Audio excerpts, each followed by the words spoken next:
को powered by Vimal. Vimal बोलो जुबा केसरी. सर, राज्यात ओबीसी वर्सेस मराठा वाद जो आहे तो पेटलेला पाहायला मिळतो. एकीकडे जरांगेंचं आंदोलन सुरू असताना गेल्या 7 ते 8 दिवसापासून लक्ष्मण हाके ओबीसी समाजाच्या मागण्यांसाठी आंदोलनाला बसले. कसं बघता सरकार या दोन्ही समाजासाठी अपयशी ठरले असं वाटतं तुम्हाला? मी ओबीसी आहे, मी मागासवर्गीय, पण माझी पहिल्यापासून भूमिका होती की महाराष्ट्रातलं सामाजिक स्वास्थ्य बिघडू नका. तो कोणीही असो, पण महाराष्ट्रामध्ये वर्षानुवर्ष जातव्यवस्था आहे आणि ती जातव्यवस्था एकत्र राहत होती.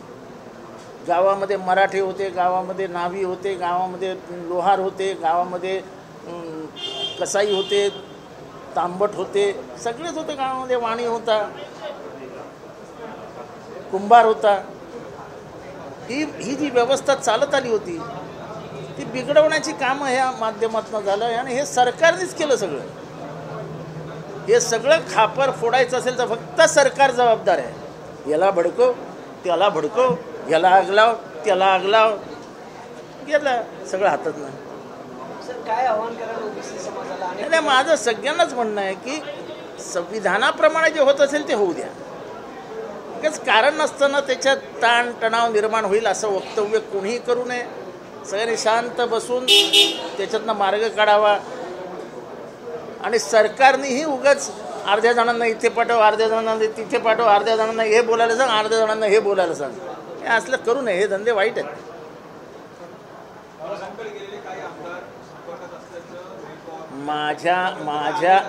माझ्या संपर्कात एकही माणूस नाही. ज्यांच्या संपर्कात असतायत ते बोलतायत. मी कुणाशी बोलतही नाही आणि माझ्या संपर्कात कोणी येतही नाही.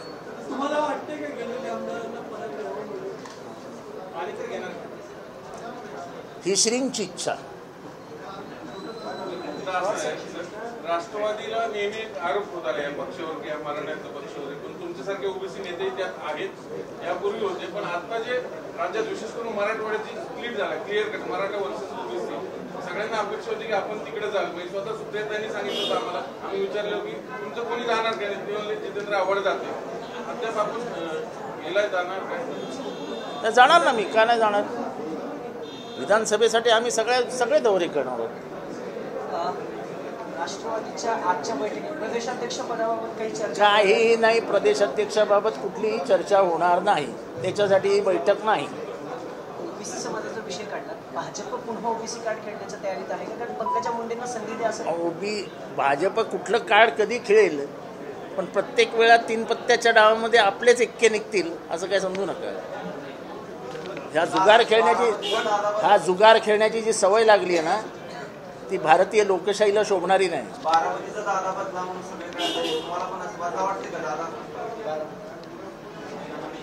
अजून निवडणुकीला 3 महिने आहेत, वेळ आहे. पण वाट बघूया, थोडं शांतपणाने त्याचं विचार मंथन करूया आणि मग बोलूया. जरांगे सारखे व्यक्तिमत्व म्हणतात की माझं आंदोलन संपवण्यासाठी ओबीसीचं आंदोलन मोठं केलं जातं वगैरे आणि भुजबळांना शिवाय दिल्या वगैरे, त्यांचं नेहमीची स्टाईल ओबीसी नेत्यांना शिवाय. मी या विषयात सुरुवातीपासून एकच म्हणणं मांडत चालू आहे की संविधानाप्रमाणे जे करता येईल ते करावं. संविधानाच्या बाहेर तुम्हाला जाता येणार नाही. आणि कृपा करून कोणीही, मी भुजबळांवर पण टीका केलेली त्यावेळेस जेव्हा ते बोलले की नाव्याने आता केस काढू नयेत. असा दुजाभाव, द्वेष, शेवटी आर्थिक नाडी बाराबलुतेदारांशी जुडलेली आहे आणि ती समाजाच्या प्रत्येक टप्प्यावर आहे. आपण ह्या म्हणजे गावातली अर्थव्यवस्था मोडकळीस काढू. हे थोडे दिवस दिसेल विस्कटल्यासारखं. तो जोरात पाऊस आल्यावर आपल्याला कसं वाटतं आता पूरच येणार आहे, वाहून जातं, परत जमीन थंड शांत असते. तसं आहे ते. लोक आपापल्या राजकीय कोण्या भाजून घेणार, लोकसभेत भाजून घेतले गेले, तरुण ओबीसी उमेदवार काढले गेले. मग आता ओबीसी जनता विचारते ओबीसी नेते कुठे आहेत? ओबीसी नेते आहेत ना, कुठे जाणार आहेत ओबीसी नेते? जातीला सोडून जाऊच करू शकतात.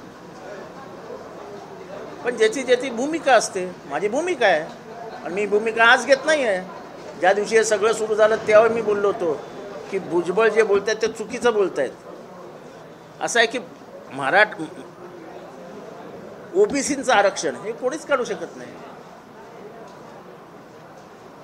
आणि दुसरी गोष्ट, जे काही कॅबिनेटमध्ये निर्णय होतात त्याला खुलेआम विरोध करून कॅबिनेटमधनं बाहेर पडायला पाहिजे. ते करायचं नाही आणि उगाच बाहेर येऊन भाषणं करायची, बरोबर नाही.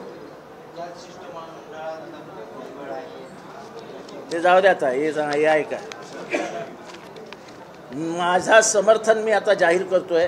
बार्टी सारथी महाज्योती PhD विद्यार्थी यांना गेले अनेक वर्ष स्कॉलरशिप मिळालेली नाही.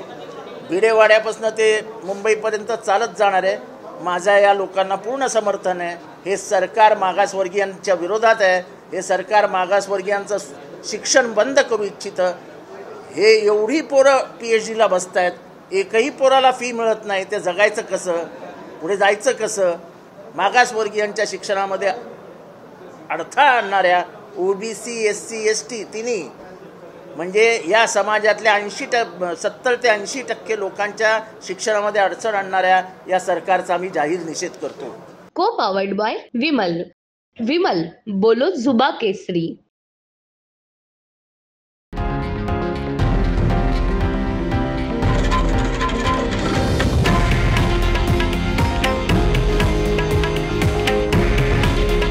हे आहे देशातील नंबर 1 न्यूज नेटवर्क आणि आपण पाहत आहात TV9 मराठी. काळजी तुमची, हित महाराष्ट्राचं.